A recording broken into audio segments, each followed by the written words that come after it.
দিয়ে वासुदेवसुतं देवं कंसचाणूरमर्दनं देवकी परमानन्दं कृष्णौ वन्दे जगद्गुरुं कृष्णौ वन्दे जगद्गुरुं। जय श्री कृष्ण। আমরা আজকে শুরু করব 36 নম্বর শ্লোক থেকে।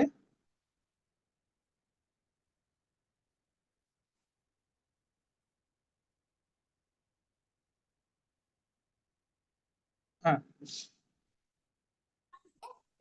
पापमेवाश्रयेदस्मान् हत्वैतानाततायिनः तस्मान्नार्हा वयं हन्तुं आर्तराष्ट्रान् सबान्धवान् स्वजनं हि कथं हत्वा सखिनः स्याम माधव। प्रथम चरण পাপমেওয়াশ্রয়েদস্মাन्।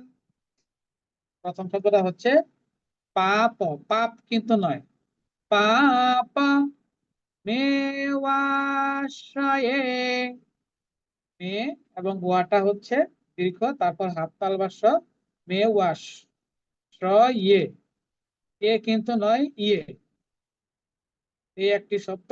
আরেকটি হচ্ছে দাসমান, দয়ের পরে অক্ষর আছে দুটো, হাফ দন্ত স পূর্ণ ম, দাসমান।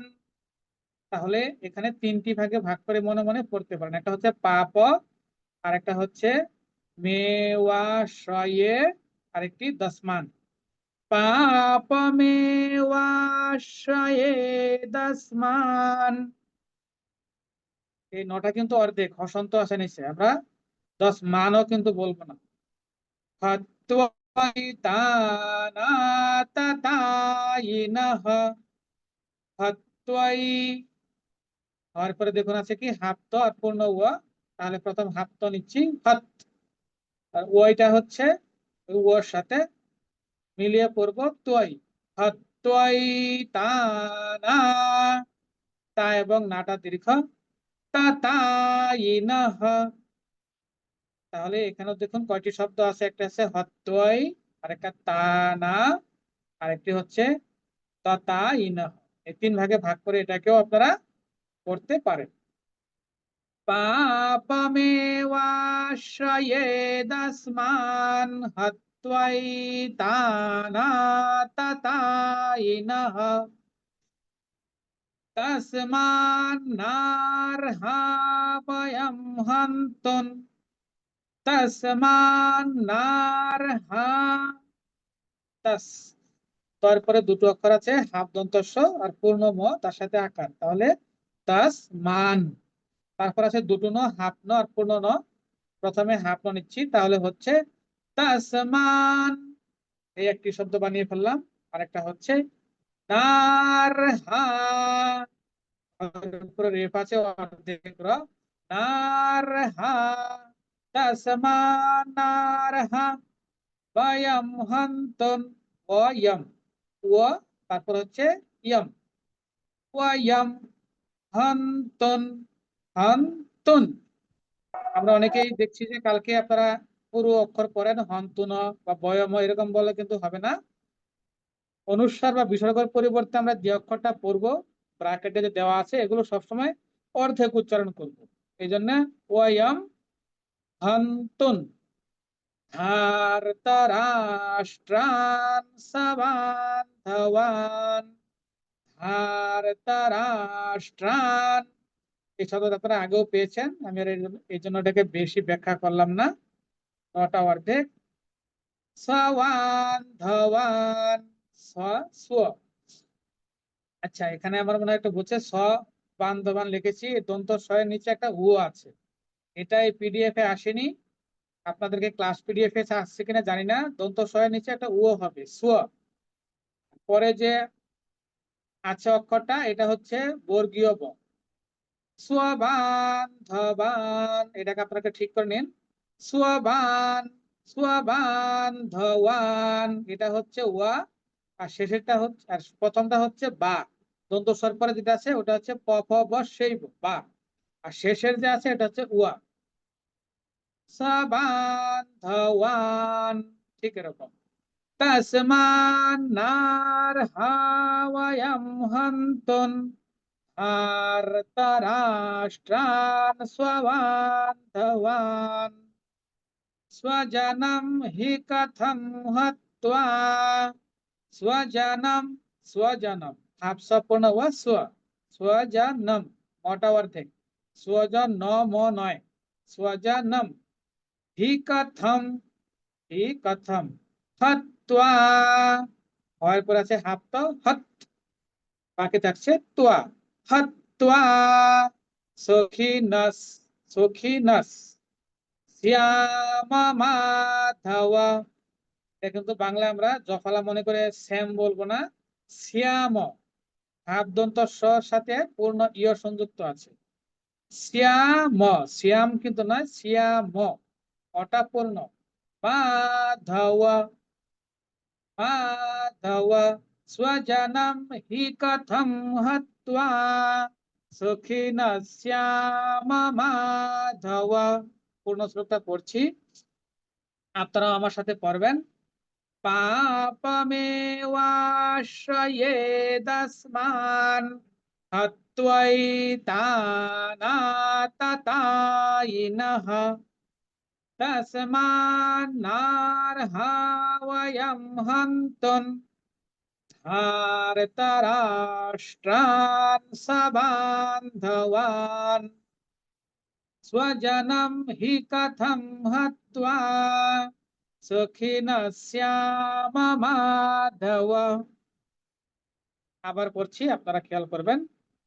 পাপমেওয়াশ্রয়েদস্মাन् হত্বৈতানাততায়িনঃ তস্মান্নার্হা বয়ং হन्तुं ধার্তরাষ্ট্রাन् স্ববান্ধবাन् স্বজনম হি কথম হত্বা সখিনঃ শ্যাম মাধব। মূল গীতা অনুযায়ী কোনো পার্থক্য নেই, শুধু বিরতি ছাড়া পাঠ করলেই হবে। এবার 37 নম্বর শ্লোক। यद्यप्येते न पश्यन्ति लोभोपहत चेतसः कुलक्षयकृतं दोषं मित्रद्रोहे च पातकम्। प्रथम चरण। यद्यप्येते न पश्यन्ति, यद्य, ইয়ার পরে কি আছে, হাফ দ ইয়াদ, তারপরে ইয়া, ইয়াদ ইয়া, তারপরে হাফ প, ইয়াদ ইয়াব একার, ইয়াদ ইয়াব ইয়েতে। তো আমরা অক্ষরগুলোকে মিলিয়ে পড়বো, ইয়াদ ইয়াব না বলে ইয়াদ ইয়াব। আরেকটা পিয়েতে, ইয়াদ্যাপ্যেতে না পাশ্যন্তি, না পাশ্যন্তি, পরে হাততাল বাসা পাশ্যন্তি হয়, ভেঙে পড়লে আমরা পড়ব পাশ্যন্তি। লোভোপহত চেতসঃ, লোভ দুটোই দীর্ঘ, পহত, পহত, পহত নয় পহত, চেতসঃ, যেহেতু এই চরণটা বড়, আপনারা এটাকে মনে মনে তিনটি ভাগে ভাগ করে পড়তে পারেন। একটা হচ্ছে লোভ, আরেকটি শব্দ পহত, আরেকটি চেতসঃ, যেটা দীর্ঘ। কোলক্ষয়কৃतं দোষম, কোলক্ষয়কৃतं, কোলক, লয়ের পরে কি আছে, হাফ ক এবং পূর্ণ মূর্ধন্য স, তাহলে কোলক। বাকি থাকছে স, স ইয়, কুলাক্ষয় কৃতন, কৃতন বা ক্রুতন দুটোই সঠিক। দোষম, দোষম দুটা দীর্ঘ। মিত্রদ্রোহে চ পাতকম, মিত্রদ্রোহে চ, মিত্র, মিত্র হওয়ার পরে কি আছে হাপ্ত মিত্র, তারপর আবার হাপ্ত পুনর মিত্রদ্রোহে, মিত্রদ্রোহে, দ্রো এবং ঘেটা দীর্ঘ। চ পাতকম, পাতকম নয় পাতকম, কারণ তটা এখানে পূর্ণ, শেষের মটা অর্ধেক। পূর্ণ শ্লোকটা পড়ছি, আপনারাও আমার সাথে সাথে পড়বেন। यद्यप्येतेन पश्यन्ति लोभोपहत चेतसः कुलक्षयकृतं दोषं मित्रद्रोहे च पातकम्। আবার यद्यप्येतेन पश्यन्ति लोभोपहत चेतसः कुलक्षयकृतं दोषं मित्रद्रोहे च पातकम्। মূল গীতার মধ্যে কোনো পার্থক্য নেই, শুধু বিরতি ছাড়া পাঠ করলেই হবে। এবার 38 নম্বর শ্লোক। কথং ন জ্ঞেয়মস্মাভিঃ পাপাদস্মাन् নিবর্তিতুম কুলক্ষয়कृतं দোষম প্রপশ্যদ্भिर्जनार्दन। প্রথম চরণ। কথন, কথন নটা অর্ধেক। কথন না জ্ঞেয়, এটাকে যারা গ বলেন তারা গ বলতে পারেন, জ্ঞেয়। কথন না জ্ঞেয়, এটা প্রাদেশিক উচ্চারণ হিসাবে সঠিক বা সংক্ষিপ্ত। এখানে কি অক্ষর আছে? হাফ জ পূর্ণ ই, এই জন্য জ্ঞেয়টা হচ্ছে সঠিক। তবে আপনারা গ বলতে পারেন, গ বললে প্রাদেশিক অনুযায়ী ভুল নেই। কথন না জ্ঞেয় মস্মাভিঃ, মস্মাভিঃ, এটাকে সুতরাং দুই ভাগে ভাগ করে পড়তে পারেন। একটা হচ্ছে জ্ঞেয় বা জ্ঞেয়, আরেকটা হচ্ছে মস্মাভিঃ পাপাদস্মাन् নিবর্তিতুম। পাপা একটি শব্দ, আরেকটা হচ্ছে দস্মান, দশ দয়ের পরে হাফ দন্ত স পূর্ণ ময় আকার, দশমান, তারপর হাফ ন নিচ্ছি, দশমান, বাকি থাকছে নিবর্তিতুম, নিবর্তিতুম, পাপাদস্মাन् নিবর্তিতুম। এই তিন ভাগে ভাগ করে এটাকে পড়তে পারো। কুলক্ষয়कृतं দোষম, কুলক্ষয় কৃতন বা ক্রুতন, দোষম প্রপশ্যদ্भिर्जनार्दन।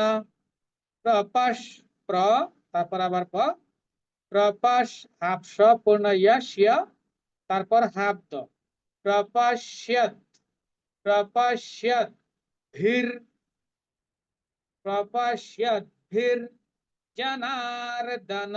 এই শব্দটাকে দুই ভাগে ভাগ করে পড়তে পারেন, একটা হচ্ছে প্রপশ্যদ্ভির, আরেকটা জনার্দন।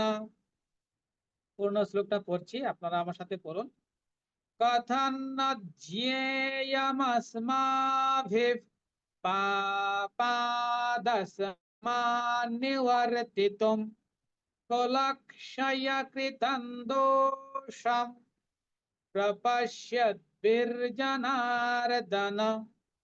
আবার কথং ন জ্ঞেয়মস্মাভিঃ পাপাদস্মাन् নিবর্তিতুম কুলক্ষয়कृतं দোষম প্রপশ্যদ্भिर्जनार्दन।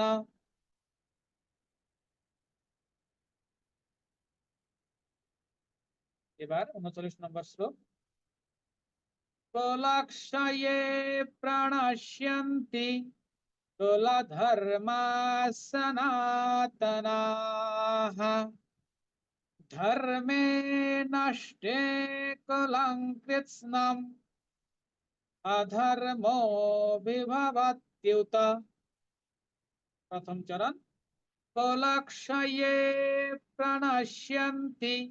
কুলক্ষয়ে শব্দটা আপনারা আগেও পেয়েছেন, বেশি ব্যাখ্যা করছি না। কুলক্ষয়ে, কুলক্ষয়ে প্রণশ্যন্তি। প্র তারপর মূর্ধন্য প্রাণ, হাফতাল বাস প্রাণস্যন্তি, মিলিয়ে পড়ব শ্যন্তি।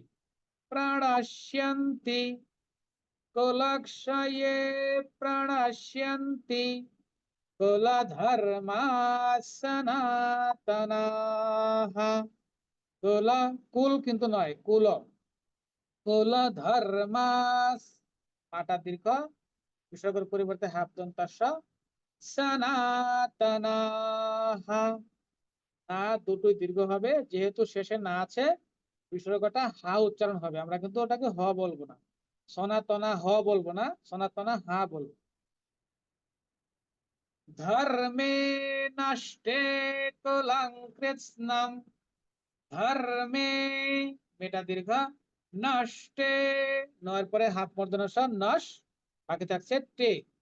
ধর্মে নষ্টে কুলং, কুলং, কুল লং কিন্তু কুলং অনুসারে পরিবর্তে হাফ ও। কৃৎস্নম অথবা কৃৎস্নম, কৃৎস্নম, কৃৎস্নম, মটা অর্ধেক, কৃৎস্নম। অধর্ম বিভবত্যুত। অধর্ম, এই মোর পরে যে হ আছে এটা কিন্তু হ নয়, এটা হচ্ছে অবগ্রহ চিহ্ন, এটার কোনো উচ্চারণ নেই, আপনারা জানেন এটা। অধর্ম, মোটা দীর্ঘ, অধর্ম বিভবৎ, বিভবত্যুত। এই যে হুসুকারটা আছে তর নিচে, এটা কিন্তু তয়ের নিচে নয়, এটা কিসের নিচে? তয় পরে যে অন্তস্থ ইউ আছে তার নিচে, এই জন্য হবে বিভবত্যুত। বিভবত্যুত কিন্তু আমরা বলবো না, ত্যুত। বিভব, বিভবত্যুত। অধর্ম বিভবত্যুত, বিভবত্যুত। পূর্ণ শ্লোকটা পড়ছি, আপনারা আমার সাথে পড়ুন। কুলক্ষয়ে প্রণশ্যন্তি কুলধর্মা সনাতনাঃ। ধর্মে নষ্টে কুলং কৃৎস্নম অধর্ম বিভবত্যুত। আবার কুলক্ষয়ে প্রণশ্যন্তি কুলধর্মা সনাতনাঃ। ধর্মে নষ্টে কুলং কৃৎস্নম অধর্ম বিভবত্যুত। এবার দেখুন, এখানে কিন্তু মূলগেত অনুযায়ী একটু চেঞ্জ আছে। 3 এবং 4 নম্বর চরণে কৃৎস্নমের হাফ ম, আর পরের অমিল হয়ে যাবে মধর্ম। আমি 3 এবং 4 নম্বর শ্লোকটা পড়ছি। ধর্মে নষ্টে কুলং কৃৎস্নম অধর্ম বিভবত্যুত। যারা মূলগীত অনুযায়ী পড়তে চান, যারা একটু বেশি পারেন, তারা এটা এভাবে পড়তে পারেন।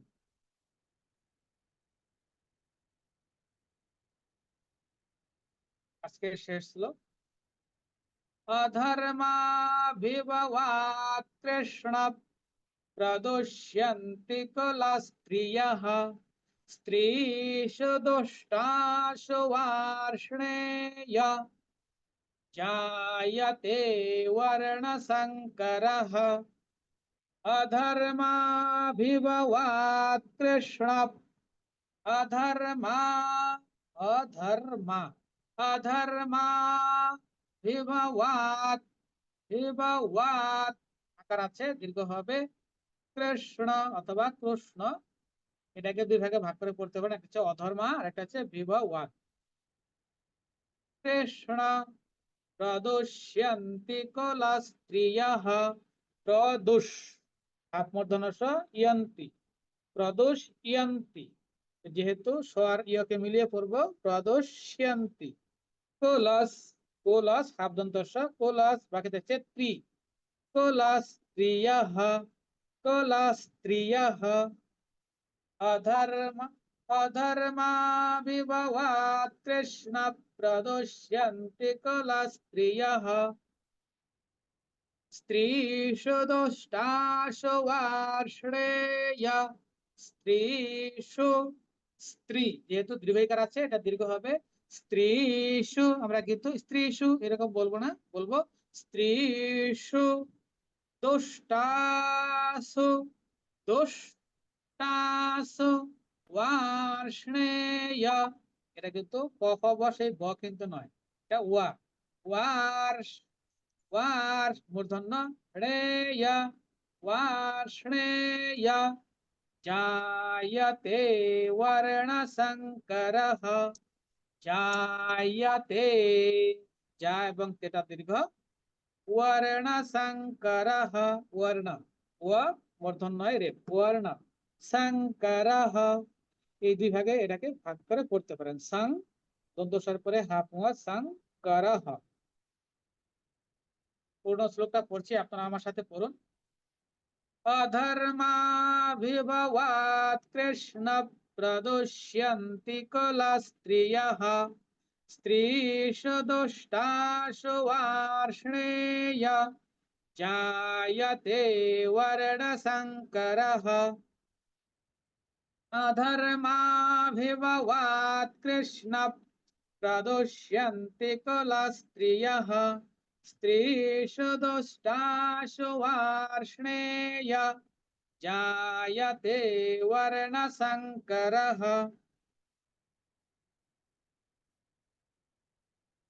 এর মাধ্যমে শেষ হলো আমাদের প্রনাউন্সিয়েশন পড়ানো এবার আমরা একটু অর্থের দিকে দেখব আমরা ফিরে আসবো 36 এ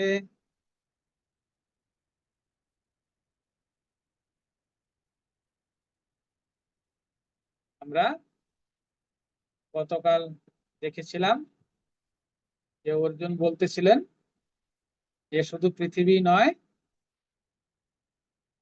সমগ্র ত্রিভুবন দিয়ে দিলেও সে যুদ্ধ করতে প্রস্তুত নয় এবং তার প্রশ্ন ছিল যে এই ধৃতরাষ্ট্রের পুত্রদের বধ করে তার কি লাভ হবে এরকম একটা প্রশ্ন স্বরূপ কথা বলে শেষ হয়েছিল আমাদের 35 নম্বর শ্লোক আজকে হচ্ছে এটা 36 পাপমেবাশ্রয়েদস্মাৎ হত্বৈতানাততায়িনঃ তস্মান্নার্হা বয়ং হন্তুম ধার্তরাষ্ট্রাन् স্ববান্ধবাन् স্বজনম হি কথম হত্বা সুখিনঃ স্যাম মাধব আমি আজকে আবার পড়ছি কারণ আজকের গুলো একটু বেশি গুরুত্বপূর্ণ কালকের চেয়ে এই জন্য পড়লাম প্রথম যে এই শ্লোকে প্রথম অর্জুন যে কথাটা বললেন সেটা হচ্ছে হে মাধব আমরা যদি তাদের কি করি যদিও তারা আততায়ী তথাপি তাদের বধ করলে আমরা পাপ ভাগী হব প্রথম চরণে এটাই বললেন পাপমেবা শ্রয়েদস্মান হত্বৈতানা তাতায়িনঃ বললো তারা যদিও আততায়ী তার মানে কি কৌরবদেরকে অর্জুন আততায়ী হিসেবে সম্বোধন করলেন বলেন যে তারা আততায়ী তবুও যদি তাদেরকে আমরা হত্যা করি তারপর আমরা পাপ ভাগী হব পরের শ্লোকে বলতেছেন এই ধৃতরাষ্ট্র বলছে মানে ধৃতরাষ্ট্রের পুত্রদের ধৃতরাষ্ট্রের পুত্রদের আমাদের এবং আত্মীয় স্বজনদের কি করা হবে না আমাদের হত্যা করা উচিত হবে না কারণ এই আত্মীয় স্বজনদের হত্যা করে আমরা কেমনে সুখী হব এভাবে আমরা যখন একজনের সাথে কথা বলি কাউকে কনভিন্স করার চেষ্টা করি সেরকম ভাবেই অর্জুন শ্রীকৃষ্ণকে এই কথাগুলো বলছিলেন আচ্ছা এখানে দেখুন অর্জুন শ্রীকৃষ্ণকে কি বলে সম্বোধন করলেন মাধব বলে সম্বোধন করলেন আমরা এটা দেখি যে মাঝে মাঝে আমরা সিরিয়ালগুলোতে দেখি অর্জুন শ্রীকৃষ্ণকে মাধব বলেই সম্বোধন করেন নাকি মাধবের অর্থ কি এটা প্রকৃতপক্ষে বিষ্ণু এবং শ্রীকৃষ্ণের একটি উপাধি নাম এবং এটা মধু রাজবংশের সাথে সম্পর্কিত এবং অর্থ কি অর্থ হচ্ছে সৌভাগ্যের অধিপতি মাধব মানে সৌভাগ্যের অধিপতি হিসাবে মাধব শব্দটা ব্যবহৃত হয় শব্দটা কোথায় আছে স্কন্দ পুরাণ এবং গরুড় পুরাণে বিষ্ণু ভগবান বিষ্ণুকে উদ্দেশ্য করে শব্দটা ব্যবহৃত হয়েছে এবং হরিবংশ পুরাণে শ্রীকৃষ্ণকে উদ্দেশ্য করে এই শব্দটা ব্যবহৃত হয়েছে সেজন্য এই মাধব শব্দটা হচ্ছে এই বিষ্ণু এবং শ্রীকৃষ্ণের একটি উপাধি হিসেবে আমরা ব্যবহার হয়ে থাকে। আচ্ছা আচ্ছা, 35 নম্বর শ্লোকে একটা শব্দ ছিল জনার্দন। জনার্দন হিসেবেও শ্রীকৃষ্ণকে সম্বোধন করা হয়, আপনারা জানেন, গীতায় অনেকবার করা হয়েছে। জনার্দন হিসেবে সম্বোধন করার দুটো কারণ আছে। একটা হচ্ছে জন নামে এক অসুর ছিলেন এবং তাকে হত্যা করেছিলেন আমাদের ভগবান বিষ্ণু, সেই জন্য এই তাকে জন নামক অসুরের বিনাশকর্তা হিসেবে জনার্দন বলা হয়। এবং এই জনার্দন বলতে সাধারণত শ্রীকৃষ্ণ এবং বিষ্ণুকে বোঝানো হয়।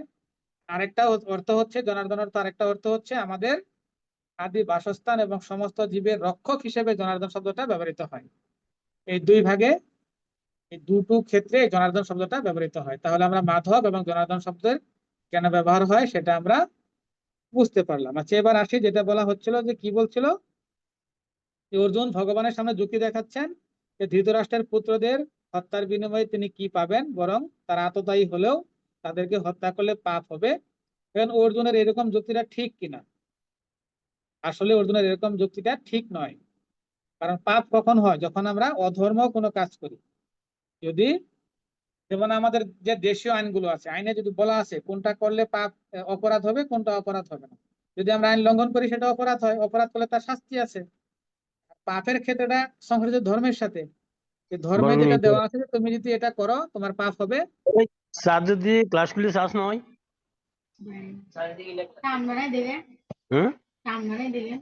ক্লাস হবে না,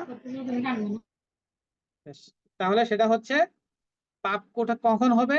যখন আমরা ধর্মকে অমান্য করব, অধর্ম কোনো কাজ করব, তখন আমাদের পাপ হবে। আচ্ছা, এই ক্ষেত্রে যে যুদ্ধক্ষেত্রে অর্জুনের ধর্মীয় কি ছিল? ক্ষত্রিয় ধর্ম ছিল। আচ্ছা, এখানে আততায়ী শব্দটাকে আমি একটু বলি, আততায়ী বলতে কি বোঝায়। যে স্মৃতি শাস্ত্র অনুসারে 6টি দুষ্কর্ম যদি করা হয় তাদেরকে আততায়ী বলা হয়। 6টি দুষ্কর্মের যে কোনো একটা যদি করে তাকে আততায়ী হিসেবে গণ্য করা হয়। কি কি? যদি কোনো ব্যক্তি কারো বাড়িতে অগ্নিসংযোগ করে, ঘরে যদি কেউ অগ্নিসংযোগ করে, তাহলে তাকে আততায়ী হিসেবে গণ্য করা হয়। আপনারা জানেন দুর্যোধন কি করেছিলেন? লাক্ষাগৃহে আগুন লাগিয়েছিলেন পাণ্ডবদের হত্যা করার জন্য। সেই জন্য তাহলে দেখুন, 1 নম্বরেই দুর্যোধন আততায়ীতে সংজ্ঞায় পড়ে যাচ্ছেন। দ্বিতীয়ত কি? যদি কাউকে হত্যার জন্য যদি বিষ প্রয়োগ করেন তাহলে সেও আততায়ী হয়ে যাচ্ছে। দেখুন দুর্যোধন ছোটকালে কি করছিল, ভীমকে কিন্তু বিষ খাই অচেতন করেছিল, করে পাথরের সাথে বেঁধে নদীতে ফেলে মারতে চেয়েছিল। তাহলে এই ক্ষেত্রেও কিন্তু তারা আততায়ী হয়ে যাচ্ছে। আরেকটা বৈশিষ্ট্য কি? যদি কোনো ব্যক্তি কাউকে মারাত্মক অস্ত্র দিয়ে আঘাত করে, সেটাও তার জন্য ওই ব্যক্তি আততায়ী হয়ে যায়। কারো ধন সম্পদ যদি আপনি আত্মসাৎ করে ফেলেন, অন্যের ধন সম্পদ টাকা পয়সা আপনি যদি মেরে দেন, আত্মসাৎ করেন, তাহলে আপনি আততায়ী। কারো জমি জমা যদি আপনি অন্যায়ভাবে দখল করেন, তাহলে আপনি আততায়ী আমাদের ধর্মের সঙ্গে অনুসরণ। যদি আপনি পরের স্ত্রীকে হরণ করেন তাহলে আপনি আততায়ী। আমাদের ধর্মে আছে আততায়ীদের হত্যা করলে পাপ হয় না। এখন কৌরবরা হচ্ছে এই অর্জুনের জন্য আততায়ী। অর্জুন মন বলছেন তারা যদিও আততায়ী, তাদেরকে হত্যা করলে পাপ হবে, কিন্তু অর্জুন এটা ভুল বুঝছেন। আসলে সেও যুদ্ধক্ষেত্রে তাদের সাথে যুদ্ধ করাই অর্জুনের ধর্ম, বরং না করলে অর্জুনের হচ্ছে, কিন্তু অর্জুন সেটা বুঝতে পারছে না। ভগবানকে তাও সে নিজের মন মতো করে করে ব্যাখ্যা দিচ্ছে। সে তার যে ক্ষত্রিয় ধর্ম আছে, ক্ষত্রিয় ধর্ম, এটা সে ভুলে যাচ্ছে। ভুলে গিয়ে কি করতেছে, যে আমি আমার স্বজন ও বন্ধুদের হত্যা করতে চাইছি না। আপনি একটা জিনিস দেখুন তো, নর্মালি আমরা যদি করি কি, আমাদের দেশে কি আছে? সেনাবাহিনী আছে, পুলিশ আছে। এখন যদি অন্য কোনো দেশের লোকজন আমাদের কোনো জায়গায় আমাদের আক্রমণ করে, আমাদের দেশে ঢুকতে চায়, এখন যদি এরা যদি মনে করে যে এরা যদিও আততায়ী, এদেরকে হত্যা করা ঠিক হবে না, তাহলে কি তাদের কর্তব্য ঠিক মতো করা হলো? আসলে কিন্তু হলো না। তাহলে তাদেরকে আমরা বলতে পারবো কি, সেনাবাহিনীকে আমরা বলতে পারবো কি, যে তাদেরকে মারাই হচ্ছে, প্রতিহত করাই হচ্ছে আপনাদের ধর্ম? পুলিশ এবং সেনাবাহিনীদের আমরা বলবো বিষয়টা হচ্ছে এটা তাদের কর্তব্য। অর্জুনের কর্তব্য যুদ্ধক্ষেত্রে তাই ছিল, কিন্তু সে সেগুলোকে নিজের মতো করে কিছু ব্যাখ্যা এনে তালগোল পাকিয়ে ভগবানকে বিভিন্ন ভাবে বোঝানোর চেষ্টা করছেন, যে সে তাদেরকে হত্যা করতে চাইছে না, উল্টা মনে করতেছেন তাদেরকে হত্যা করলে পাপ হবে, অথচ এটা তার বোঝাতে ভুল ছিল। আচ্ছা, তাহলে আমরা পরের শ্লোকে চলে যাই, এটাকে আর বেশি ব্যাখ্যা না করি। यद्यप्येतेन पश्यन्ति लोभोपहत चेतसः कुलक्षयकृतं दोषं मित्रद्रोहे च पातकम्। আচ্ছা, এখানে বলতেছে যদিও কৌরবরা কি করছে, রাজ্য লোভে অভিভূত হয়ে কুলক ক্ষয়জনিত দোষ তারা দেখছে না, মিত্রদ্রোহে তারা কি করছে, তারা যে পাপ করছে এটা তারা বুঝতে পারতেছে না। এটা 37 নম্বর শ্লোকে অর্জুন ভগবানকে বলছেন যে ওরা তো আসলেই রাজ্যের লোভে কি হয়েছে, যে কুলক্ষয় যে হবে সেই কুলক্ষয় জনিত দোষও দেখতেছে না, এবং তারা যে মিত্রদ্রোহী জনিত কারণে তাদেরকে পাপ করতেছে এটাও তারা বুঝতেছে না। এখন দেখেন কেন তারা বুঝতে পারতেছে না, কারণ ওদের লোভ হয়েছে, কৌরবদের লোভ উৎপন্ন হয়েছে, লোভের কারণে তাদের কি হয়েছে, বুদ্ধি ভ্রষ্ট হয়েছে, আর তাই তারা কি করছে না, বুঝতে পারছে না। আবার বুঝতে পারছে না, এর মানে কি, বুঝতে পারছে না যে এই যুদ্ধের যে একটা পরিণাম আছে, যুদ্ধ করলে কি হবে, যুদ্ধ করলে অনেকের প্রাণ যাবে এবং নিজের আত্মীয় স্বজন মারা যাবে, কুলের বিনাশ ঘটবে, এই যে পরিণামটা আছে এটা কৌরবরা বুঝতে পারছে না। এটা হচ্ছে অর্জুনের কথা, যে তারা তো লোভের বশবর্তী হয়েছে, লোভের বশবর্তী হয়ে কি হয়েছে, এই যে কুলের বিনাশ হবে, এই যে পাপ হবে, এটা তারা বুঝতে পারছে না। এটা অর্জুন বোঝাচ্ছে, বলতে চাচ্ছে শ্রীকৃষ্ণকে, যেটা কৌরবরা বুঝতে পারছে না। 37 নম্বর শ্লোক, কথন্ন জ্ঞেয়মস্মাভিঃ পাপাদস্মান্নিবর্তিতুম কুলক্ষয়কৃतं দোষম প্রপশ্যদ্ভির্জনার্দন। সেটা বলতেছে, এখানে দেখুন জনার্দন হিসেবে শ্রীকৃষ্ণকে সম্বোধন করলেন। জনার্দন অর্থ কি আমরা আগে পড়েছি। অর্জুন বলতেছে যে তারা বুঝতেছে না, ঠিক আছে, কিন্তু আমরা তো কুলক্ষয় জনিত দোষ আমরা দেখতেছি, তা আমরা যেহেতু দেখতেছি সুতরাং আমরা কেন পাপ কার্যে প্রবৃত্ত হব, এটা হচ্ছে অর্জুনের কথা। অর্জুন এটা ভগবানকে বলে এটা বোঝানোর চেষ্টা করছেন। কি বলছেন, যে দেখুন, যে অর্জুন ভগবানকে এই বিষয়ে বলতেছেন যে এই বিষয়ে তার বিন্দু মাত্র সন্দেহ নাই যে অত্যধিক লোভের কারণে দুর্যোধনের বিবেক ও বিচার বুদ্ধি লোপ পেয়েছে, যার কারণে সে কুলের বিনাশ সাধনে প্রবৃত্ত হয়ে এই ভয়ঙ্কর যুদ্ধে কে অবশ্যম্ভাবী করে তুলছে। আপনারা জানেন সবাই, এবং স্বজন ও বন্ধুদের সাথে দেশ ও শত্রুতার মধ্যে সে কোনো পাপ দেখতেছে না। কিন্তু আমরা তো ধর্মপরায়ণ, বিবেকবান, সজ্জন, আমরা কেন এই ইচ্ছার অধীন হয়ে এই যুদ্ধ করছি, আমরা কেন ওই কুলঘাতী যুদ্ধ আমরা করব, আপনি কেন আটকাচ্ছেন না, শ্রীকৃষ্ণকে এই কথাটা বলছেন। আমরা সবাই জানি মহাভারতের যুদ্ধে কার কারণে হয়েছে, দুর্যোধনের কারণে, সে কোনো ছাড় দেয়নি এবং তার অধর্মিক কাজের জন্য যুদ্ধের সৃষ্টি হয়েছে। সেটি অর্জুন বলছেন যে সে তো বুঝতে পারছে না, তাহলে আমরা তো বুঝতে পারছি, তাহলে আমরা কেন ওই যুদ্ধ আটকাবো না, আমরা কেন ওই কাজ করবো না। আপনি দেখেন যুদ্ধক্ষেত্রে এত লক্ষ লক্ষ সৈন্য উপস্থিত হয়েছে, কারো মনের মাঝখানে এরকম কোনো সমস্যা নেই, এক অর্জুনের মাঝখানে এরকম মোহ তৈরি হয়েছে যুদ্ধক্ষেত্রে। শ্রীকৃষ্ণ যে কথাগুলো শুনছেন এখনো কোনো কিছু বলছেন না। আচ্ছা, যাই হোক, এখানে আপনি আপনাদের আরেকটা বলি, সেই সেই উল্টা অর্জুন কি করছেন, শ্রীকৃষ্ণকে বোঝানোর চেষ্টা করছেন, আরে আমরা তো জানি যেটা পাপ কাজ, আমরা আমরা কেন তাহলে যুদ্ধ করব, এটা সে বোঝাতে চাচ্ছে। যে সজ্জন, আপনি এখানে দেখুন যারা ভালো মানুষ তাদের মনের মাঝখানে অনেক সময় সরলতা চলে আসে, তাদের মাঝখানে ভালো ভালো কিছু আসে। যে দেখুন আমরা একজনকে বুঝাই কেমনে, যে আরে ভাই, ওর সাথে তুই ঝগড়া করতেছিস, এবার তোরা এই ঝগড়া বাদ দিতে, ও না ও তো অবুঝ, তুই তো বুঝিস, এরকম আমরা বলি।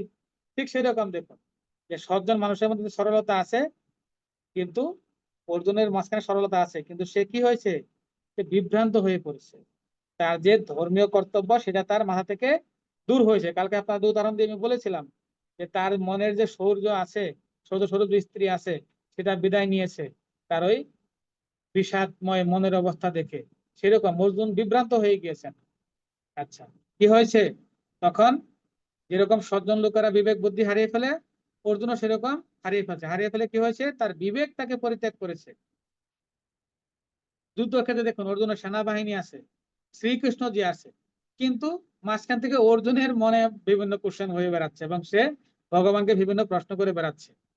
এই জ্ঞানী মানুষেরা নিজের বিবেক বুদ্ধি বিনষ্ট করা বা মনে বিভ্রান্তি উৎপন্ন করার মতো কাজ এটা কিন্তু আমাদের সবার মাঝখানে হয়ে থাকে।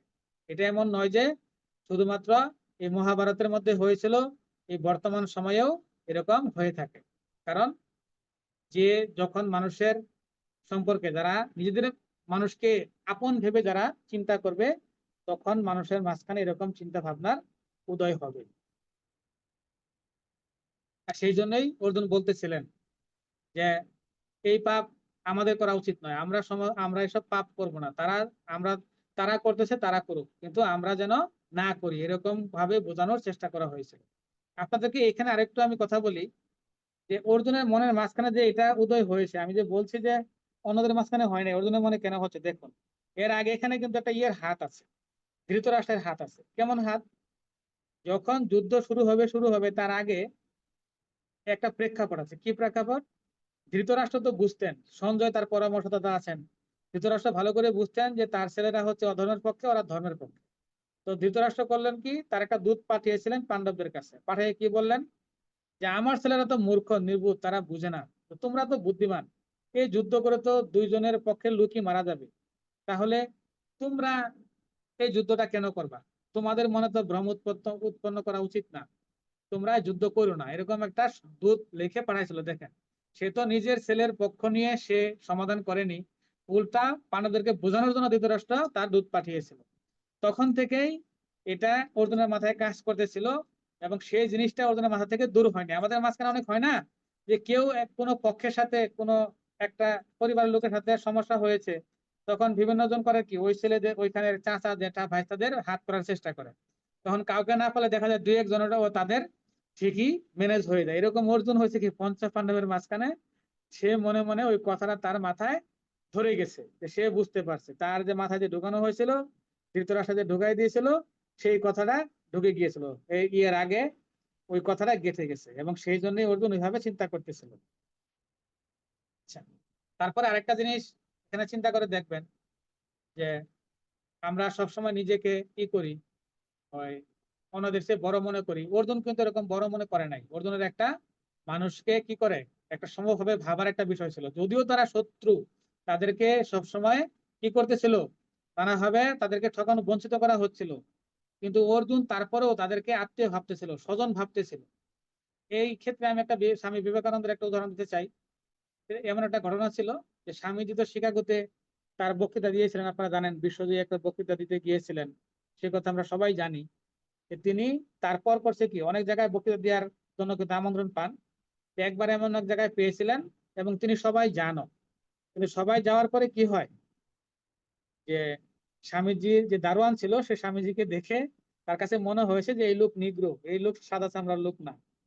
তো সে স্বামীজিকে নিগ্রো বলে সে ওই সভায় প্রবেশ করতে দেননি। তো স্বামীজি আর কিছু বলে নাই, সে চলে আসে। আপনারা জানেন যে সাদা চামড়ার নিয়ে এই এরকম একটা ইংরেজদের মাঝখানে এরকম একটা ভাবনা আছে, বৈষম্য আছে, স্বামীজি আর জাননি, সে নিজে নিজে চলে আসছে।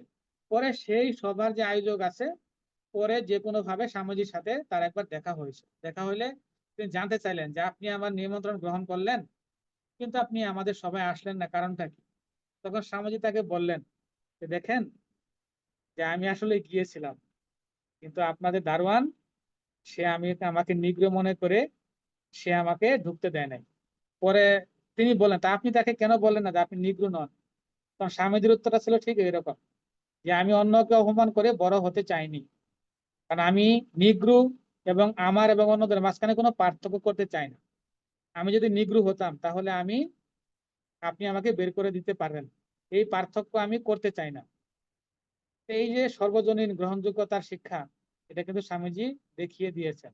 এই অর্জুনের অবস্থাও সেই রকম, তিনি কিছুই বুঝতে পারছেন না, তার মনে হচ্ছে যে জীবন যদি শেষও হয়ে যায় তাও ভালো, তা অন্যকে ছোট করে দেখা, নিজেকে বড় করে নেওয়া একটি দোষ, এবং এই ভাব সচরাচর মানুষের ভালো মনের মানুষের মধ্যেই পাওয়া যায়। সেরকম একটা দিক হলে অর্জুনের মনের মাঝখানে এরকম একটা ভাবের উদয় হয়েছে। যাই হোক, আমরা পরের শ্লোকে চলে যাই। কুলক্ষয়ে প্রণশ্যন্তি কুলধর্মা সনাতনাঃ ধর্মে নষ্টে কুলং কৃষ্ণম অধর্মো বিভবত্যুত। এখন অর্জুন বলতেছেন যে কুল ক্ষয় হলে কি হয়, আমাদের যে সনাতন ধর্ম বিনষ্ট হবে, এবং সনাতন ধর্ম বিনষ্ট হলে কি হবে, অধর্ম হবে। সেটাই অর্জুন শ্রীকৃষ্ণকে বলছেন যে হে কেশব, কি হবে, আপনি তো আমাদের ধর্ম শিখিয়েছেন, নেতা দেখিয়েছেন, সারা পৃথিবীকে আপনি ধর্মের পথ দেখিয়েছেন, আপনি বুঝতে পারছেন না যে এই যুদ্ধে কুল নষ্ট হবে, এবং কুল নষ্ট হলে ধর্ম নষ্ট হবে, এবং তখন অধর্ম হবে, এবং অধর্ম হলে কি হবে, তারপরে আপনি অধর্ম হবে, তারপরে আপনি কি করছেন, যুদ্ধ করতে বলতেছেন। অর্জুন এত কিছু বলে যাচ্ছে, শ্রীকৃষ্ণজি এখনো কোনো প্রতিক্রিয়া দেখাচ্ছেন না। উনি মৃদু মৃদু হেসে অর্জুনের অবস্থা দেখছেন, আর এই কথাগুলো শুনছেন। আচ্ছা, এখন আপনারা দেখুন অর্জুনের কথাটা কি। অর্জুন বলতেছে যে কুল ধর্ম নষ্ট হবে। আসলে আমাদের ধর্ম আর কুল ধর্ম বলে কোনো ধর্ম আছে আমাদের, বলেন দেখি। আসলে কিন্তু কুল ধর্ম বলে কোনো ধর্ম নেই, আমাদের ধর্ম একটাই, সেটা হচ্ছে সনাতন ধর্ম, আর কোনো ধর্ম নেই। কিন্তু অর্জুন সেখানে কুল ধর্ম নিয়ে আসছে। কুল ধর্মগুলো সবসময় কি হয় দেখবেন, বিভিন্ন কুপ্রথা দিয়ে থাকে মানুষের মাঝখানে। দেখবেন যে বিবাহের মাঝখানে দেখবেন যে আমাদের বিভিন্ন সম্প্রদায়ের বিবাহ সংস্কার আসছে এক জায়গা থেকেই, কিন্তু দেখবেন যে আমাদের বিভিন্ন সম্প্রদায় যারা আছে, বিভিন্ন জন বিয়েতে বিভিন্ন রকম নিয়ম বানিয়ে সেগুলো করে থাকেন।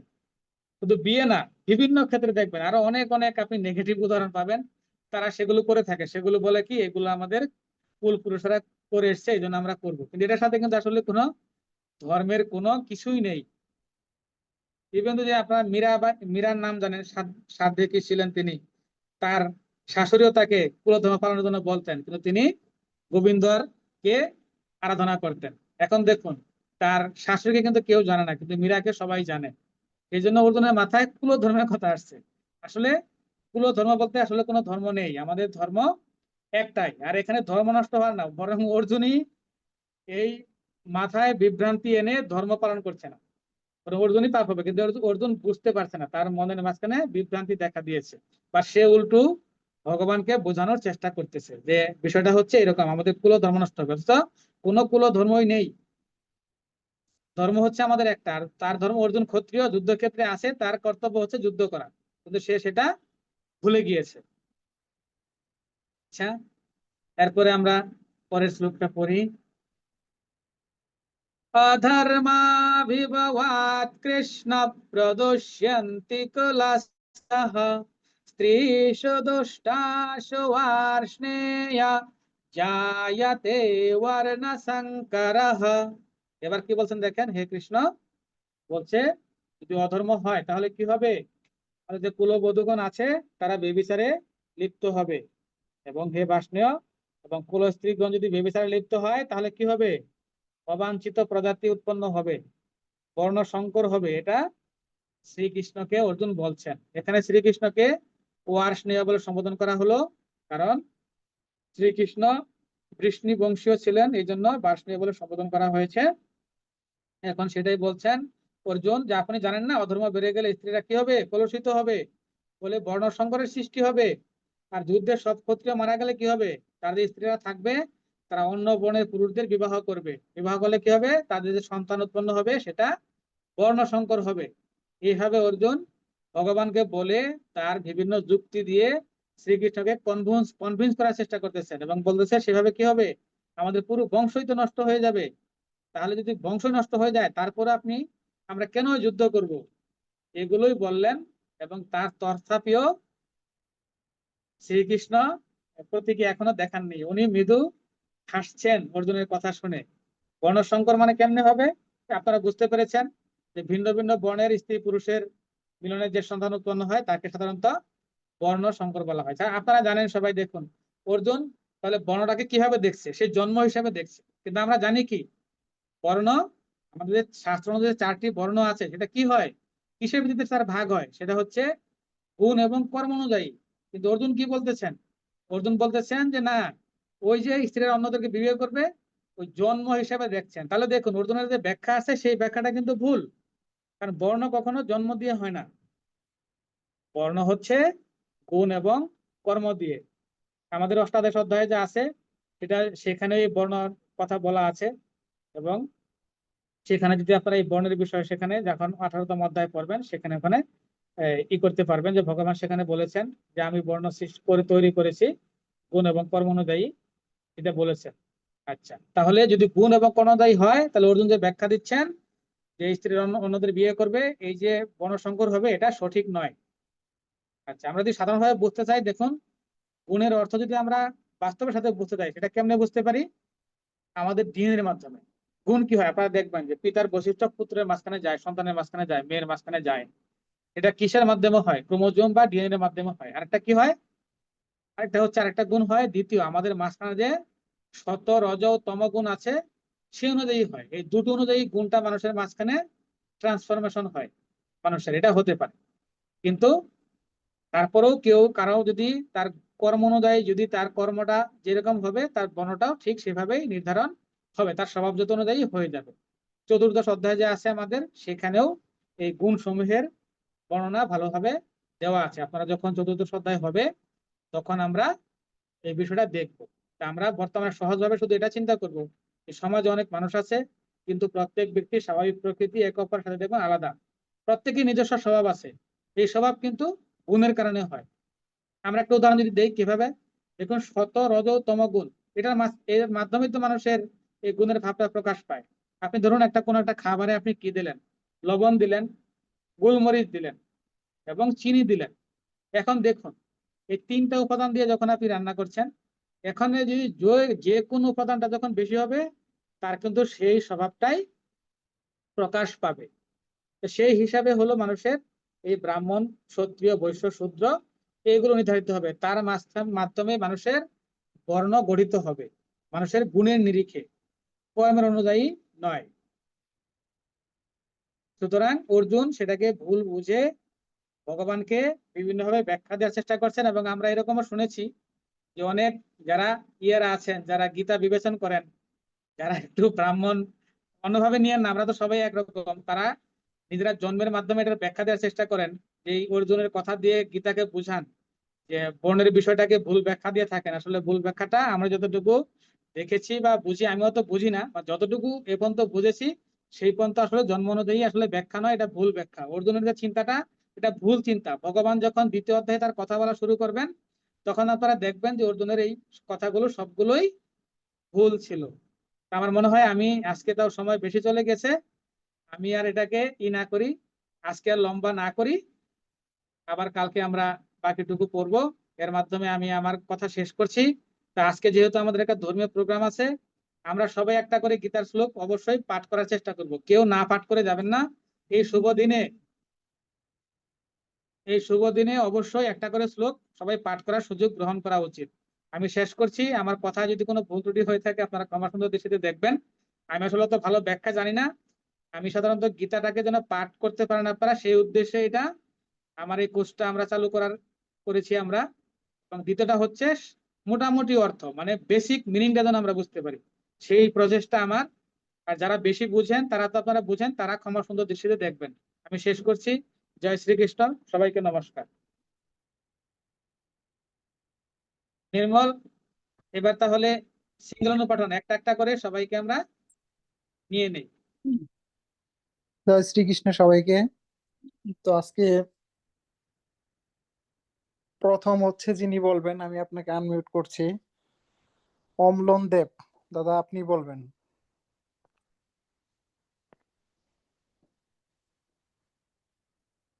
ও, হ্যাঁ বলেন।